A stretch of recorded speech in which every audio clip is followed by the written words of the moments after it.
watching KWQC TV, the news leader, making a difference in the Quad Cities.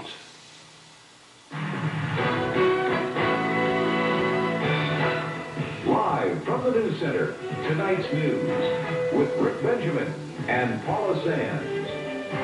Sports with Tom Cornelis. And weather with meteorologist Terry Swales. This is News Center 6. History is being made tonight. America and its allies are at war with Iraq. It's being called Operation Desert Storm, and it has blown a fierce wind of destruction through the capital city of Baghdad. Desert Storm began less than a day after time ran out on the UN deadline for Saddam Hussein to pull his forces out of Kuwait. Good evening. On this Wednesday night, January the 16th, we have much to tell you about tonight. We'll find out how Quad Cityans are reacting to the war, see what effect it will have locally, and we'll have a live report from KWQC's Rick Benjamin in Washington. But first, you'll hear from the man whose decision it was to launch the attack, President George Bush. Bush went on national TV tonight to explain why U.S. Air Forces began the attack against Iraq. The president recounted the diplomatic efforts that have taken place since Iraq invaded Kuwait 5 months ago, and Saddam Hussein's refusal to comply with requests to withdraw his forces. Bush said Saddam had been given every opportunity for peace, but the world could not wait any longer.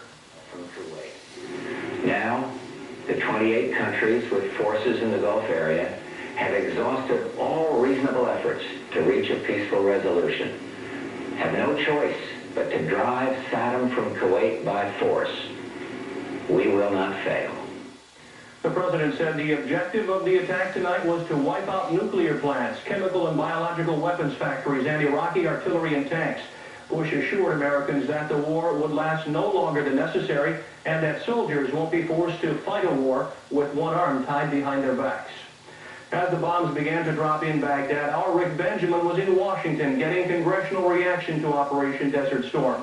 He was the first to talk with Iowa's 1st District Representative Jim Leach. Well, we're all hit by the solemnness of the moment.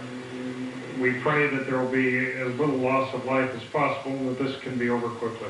You were saying earlier when we talked this week that this would be the scenario, airstrikes first. Are you surprised that perhaps it came at this particular time? Well, I think the president was prepared to move forthcomingly. I'd kind of hoped that there'd be some sort of pause for peace, but frankly, this was dictated by Saddam. He showed no ability or tendency to compromise, and so it became inevitable. We'll hear more from Ricky in just a few minutes. Moments after the attack started on Baghdad, airports across the U.S. began to tighten security precautions to guard against terrorist sabotage. The Quad City Airport in Moline has responded as well, and our Ed Lewis is there right now with the latest from there. Ed? Well, Paul, there's been quite a little bit of a crowd gathering out here tonight at Quad City Airport to meet the United flight from Denver. This is because of the very latest restriction that was kicked into place as soon as the fighting started in Baghdad. No greeters and no meters will be allowed past the security point. Ticketed passengers only. Right now we're talking with Mike Haney, who is the Director of Operations at Quad City Airport. Mike, what would you like to see, what would you like to have people do to respond to this new security precaution? Okay, well, as you said, the FAA has instructed us to be more diligent in our security, and the first thing they're going to see is the no non-ticketed passengers past the security point. We like to encourage the meters and greeters, as we call them, to not accompany the travelers to the airport because it will create quite a congestion within the airport terminal. Okay, and the next level, the next precaution, I believe, is restrictions in the pickup, passenger pickup area. Would we see that kick in maybe tomorrow? Have no idea until we get the phone call from the FAA, and that could very well be tomorrow, and we'll see some restrictions in the drive lanes in front of the terminal. So just the general advice, budget a little bit more time and don't expect to meet or greet anybody. That's very correct. There could be delays getting onto the flight, so you should put a little more time in there. Thank you very much, Mike. That's the word at Quad City Airport. Again, you were encouraged not to come out and meet anybody or to greet them or to see them off, because obviously you will not be allowed past security here unless you have a ticket. This, of course, is the FAA's response in all 300 commercial airports across the United States because of the fear that Saddam Hussein might take the war to very vulnerable civilian airline targets here in the United States. Reporting live from Quad City Airport, Ed Lewis, KWQC TV News. All right, thank you, Ed, for the latest from the airport. Now, two Davenport parents say all they have to hold on to tonight is hope that their son is all right. Dennis Bright is on board the USS LaSalle, a ship now serving in the Persian Gulf. His parents, Diane and Dennis Sr., were glued to the television set as reports of the attack were first broadcast tonight. Despite the deadline, they say they didn't think the U.S. would bomb Iraq so soon. I didn't expect it before the weekend. I expected after the weekend. I was hoping President Bush was giving Hussein a little bit more time to think about it and say, well, maybe I made a mistake, let's pull out. But it didn't happen. The Bright family says they're going to keep busy tonight and pray for the best. It's also going to be a very long night for an Eldridge family. The Carlins have a brother-in-law stationed in Saudi Arabia. KWQC TV's Carolyn Whetstone is in Eldridge tonight with the Carlin family, and she joins us now with more. Carolyn?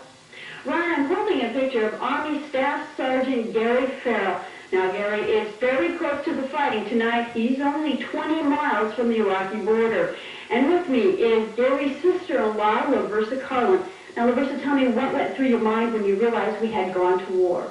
It was actually relief. We've been waiting for days for this to happen, and when it happened, it was really a relief for all of us. The waiting was the worst thing. Now, you also have concerns for Gary's wife, your sister. She's in Germany. Can you explain a little bit about that? She is in Germany alone with her 4 children, and we worry about her because of the terrorist threats in the area. And from what she says, there's very real fear there for her and her family. Now, what did you think of the President's message tonight?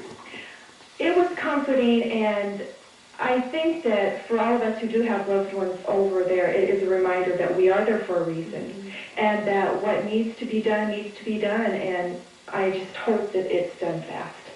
If you could talk to Gary tonight, what would you want to say to him? Just come home soon and be there when the children need you. He said this morning over the telephone that he would come back, and we trust in him. Okay. Thank you, Laversa. And our hearts and our prayers go out for Laversa and all the families who have loved ones in the Gulf tonight. We know it's going to be a very tough night. Reporting live from Eldridge, Carolyn Whetstone, KWQC TV News. All right. Thank you, Carol. A congressional report today says the war with Iraq could cost the U.S. between $28 and $86 billion. That estimate from the Congressional Budget Office, which warns it's only a rough guide. The real cost would depend on the duration and the intensity of the war. If the fighting lasts less than a month and is done mainly in the air, the cost would be lower. Casualties in such a war are estimated at 3,000 dead and wounded U.S. troops. If a war lasts 6 months with repeated ground attacks, the U.S. dead and wounded could number 45,000.